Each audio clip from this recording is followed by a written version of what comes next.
கடந்த 8 ஆண்டுகளாகவே அதிமுக தொண்டர்கள் எதிர்பார்த்து காத்திருந்த சசிகலா அதிமுகவுல இணைகிறார் என்ற செய்தியை கேட்டு அனைத்து தொண்டர்களுமே உற்சாகத்தில் இருக்காங்க.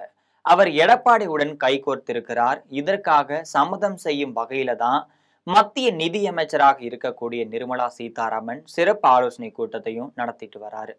இது பற்றி விரிவான செய்தியை உங்களுக்கு வழங்க இருக்கிறது ஜெம் தொலைக்காட்சி.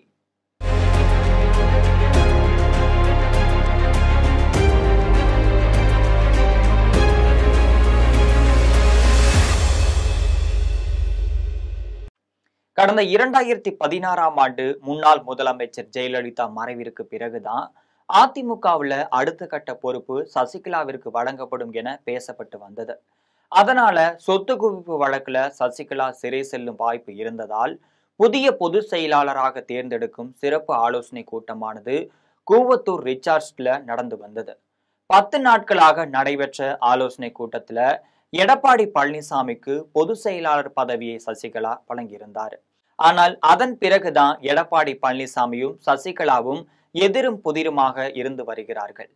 ஜெயலலிதா தலைமையிலான அண்ணா திராவிட முன்னேற்ற கழகம், சசிகலா அணி, டிடிவி தினகர் அணி, ஓ பன்னீர்செல்வம் அணி என 4ஆக பிரிந்து போனது.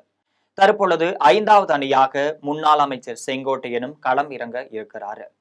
ஏற்கனவே டெல்லி சென்ற செங்கோட்டையன் உள்துறை அமைச்சர் அமித்ஷாவையும் சந்தித்து பேசியிருக்காரு. அப்போது என்ன நடந்தது என்ற தகவல் இப்போது தெரிய வந்திருக்கிறது.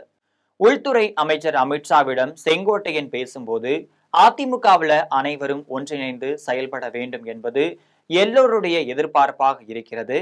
எடப்பாடி பழனிசாமி மட்டும்தான் தடையாக இருக்கிறார். என்னால் அனைவரையும் ஒன்று சேர்க்க முடியும். அதிமுக ஒருங்கிணைந்தால்தான் இந்த தேர்தல்ல வெற்றி பெற முடியும்னு பேசியிருக்காரு. உள்துறை அமைச்சர் அமித்ஷாவோ செங்கோட்டையனிடம் மிகவும் ஆர்வமாக பேசவில்லை என்றும் தெரிய வந்திருக்கு. நீங்கள் சொல்வது எல்லாம் சரி, ஓ பன்னீர்செல்வம் இப்படிதான் பேசினார், டிடிவி தினகரன் இப்படிதான் பேசினார், எல்லோருடைய பலமும் எனக்கு தெரியும், சற்று பொறுத்திருங்கள், நான் முடிவு சொல்கிறேன் என்று மட்டுமே பேசிவிட்டு செங்கோட்டையன் அனுப்பியிருக்காரு. நேபாளத்தில் ஏற்பட்ட கலவரம் தொடர்பாக உள்துறை அமைச்சர் அமித்ஷா டென்ஷனாக இருந்த சமயத்துல தான் செங்கோட்டையன் பேசியதால அவர் அவ்வளவாக கவனம் செலுத்தவில்லைன்னு சொல்லப்படுது. இதற்கிடையே தான் உள்துறை அமைச்சர் அமித்ஷா மீது எடப்பாடி பழனிசாமிக்கு மிகுந்த கோபமானது ஏற்பட்டிருந்துச்சு. எனக்கு எதிராக செயல்பட்ட ஒருவர் எனக்கே கெடு விதித்த ஒருவரை சந்திப்பதற்கு எப்படி அமித்ஷா அனுமதி கொடுக்கலாம் என்று கேள்வியும் எழுப்பிட்டு வராரு. உண்மையிலே நடந்தது வேற விஷயம். செங்கோட்டையன் முதல்ல நிர்மலா சீதாராமனை தொடர்பு கொண்டு பேசிவிட்டு பின்னர் டெல்லியும் சென்றிருக்காரு. நிர்மலா சீதாராமன் தான் உள்துறை அமைச்சர் அமித்ஷாவிடம் அப்பாயின்மெண்ட் வாங்கி தனது காரில் அழைத்து சென்றிருக்காரு. தற்பொழுது ஓபிஎஸ் ஆதரவாளர்கள், டிடிவி தினகரன் ஆதரவாளர்கள் ஒரு சேர செங்கோட்டையனை ஆதரிக்க தொடங்கி இருக்கார்கள். ஆக மொத்தத்துல அதிமுக ஒருங்கிணைப்பு என்றால் டிடிவி தினகரன், ஓ பன்னீர்செல்வம், செங்கோட்டையன் ஆகியோர் மட்டும்தான். இதற்கிடையே ஒருங்கிணைப்பு என்ற பேச்சுக்கு முற்றுப்புள்ளி வைக்கும் வகையில தான் சசிகலாவை கட்சியில் இணைத்துக் கொள்ளலாம் என்ற முடிவுக்கு எடப்பாடி பழனிசாமி வந்ததாக சொல்லப்படுது. காங்கிரஸ் கட்சியின் தலைவராக ராகுல் காந்தி செயல்படும் பொழுது அவருக்கு பின்னால் சோனியா காந்தி திரைமறைவு தலைவராக இருந்திருக்கிறார். அதே போன்ற ஒரு பதவியை சசிகலாவிற்கு தந்துவிடலாம் அப்படிங்கிற ஒரு முடிவு செய்து விட்டதாகவும் சொல்லப்படுது. தொடர்ந்து பாரதிய ஜனதா கட்சி சார்பில் டார்ச்சர் செய்து வருவதால் ஏன் தனித்து போட்டியிடக்கூடாது என்றும் அதிமுக தரப்புல ஆலோசனையும் செய்யப்பட்டுச்சு. ஆனால் கடந்த தேர்தல்ல இதே தவறு செய்தால் வாக்கு வங்கி சரிந்தது.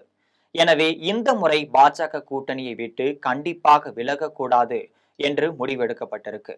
இதற்கிடையே அதிமுகவில் நடைபெறும் குழப்பத்தால தேர்தல்ல தோல்வியை சந்திக்க நேரிடும். உடனடியாக சென்னை சென்று பஞ்சாயத்து செய்யுங்கள் என நிதியமைச்சர் நிர்மலா சீதாராமனுக்கு டெல்லி பாஜக மேலிடம் உத்தரவிட்டிருக்கிறது. இது தொடர்பாக ஏற்கனவே எடப்பாடி பழனிசாமியுடன் கைபேசியில பேசிய நிர்மலா சீதாராமன் இன்னும் ஒரு சில நாட்கள்ல எடப்பாடி பழனிசாமியை நேரடியாக சந்திக்க இருக்கிறாரு. இதற்கிடையே டிடிவி தினகரனும் ஓ பன்னீர்செல்வமும் எடப்பாடி பழனிசாமி முதல்வர் என்றால் அதிமுக ஜெயிக்கவே ஜெயிக்காது என்று பேசி வருகிறார்கள். இந்த நிலையில தான் அவர்கள் இருவரையுமே எந்த காரணம் கொண்டும் கட்சியில சேர்க்க மாட்டேன் என எடப்பாடி பழனிசாமி தீர்க்கமாகவே இருந்துட்டு வராரு. அதே சமயம்தான் சசிகலாவை இணைத்துக் கொள்ள தயாராக இருப்பதாகவும் நிர்மலா சீதாராமனிடம் பேசியிருக்காரு. நிர்மலா சீதாராமனும் இது பற்றி நேரில் பேசலாம் என்று கருத்து தெரிவிச்சிட்டு வராரு. தற்பொழுது எடப்பாடி பழனிசாமிக்கு 10 நாட்கள் கெடு விதித்த செங்கோட்டையன் கடந்த 10 நாட்கள்ல பின்னடைவை சந்தித்திருக்காரு. அவரிடம் யாரெல்லாம் திரைமறைவில் தொடர்பு வைத்திருக்கிறார்களோ அவர்களும் பின்வாங்க ஆரம்பித்திருக்கிறார்கள். அதிமுகவை சேர்ந்த முன்னாள் அமைச்சர்கள் 9 பேர் செங்கோட்டையனுக்கு ஆதரவாக தெரிவிப்பதாக சொல்லி இருந்தார்கள். அவர்களை அடையாளம் கண்டுபிடித்து எடப்பாடி பழனிசாமி பேசி முடிச்சிருக்காரு. இப்பொழுது அவர்கள் செங்கோட்டையன் பக்கம் திரும்பவில்லை, மாறாக நாங்கள் எடப்பாடி பழனிசாமியை ஆதரிக்கிறோம் என குரல் கொடுக்க தொடங்கி இருக்காங்க. இதற்கு காரணம் என்னன்னு பாத்தீங்கன்னா, சசிகலா மீண்டும் அதிமுகவில் இணைய இருக்கிறார் என்பதுதான். சசிகலா மீண்டும் அதிமுகவில் இணைந்தால்தான் அதிமுக புத்துணர்வு பெறும், தொண்டர்களும் உற்சாகம் அடைவார்கள். தமிழக அரசியலிலும் புதிய மாற்றம் நிகழும், அவரை அரசியல் பிரச்சாரத்திற்கு பயன்படுத்திக் கொள்ளலாம் என்று திட்டமிடப்பட்டிருக்கிறது. அந்த வகையில தான் நிர்மலா சீதாராமன் செய்ய போகும் பஞ்சாயத்து முடிவுல செங்கோட்டையன், ஓ பன்னீர்செல்வம், டிடிவி தினகரன் வேண்டுமானால் தனி அணியாக அமைத்துக் கொள்ளட்டும், நீங்கள் சசிகலாவை சேர்த்து கொண்டால் போதும் என முடிவெடுக்க போவதாகவும் சொல்லப்படுது.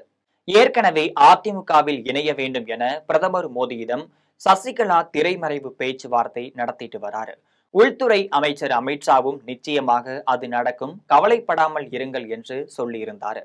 தற்பொழுது அமித்ஷாவின் தூதுவராக தான் நிர்மலா சீதாராமன் சென்னை வந்திருந்தார்.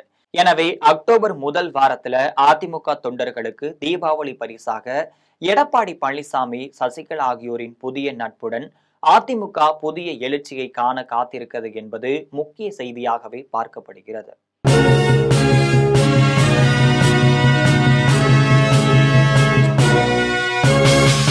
உடனுக்குடன் அப்டேட் தெரிந்து கொள்ள ஜெம் டிவி தமிழ் ஆப்பை இன்ஸ்டால் செய்யவும்.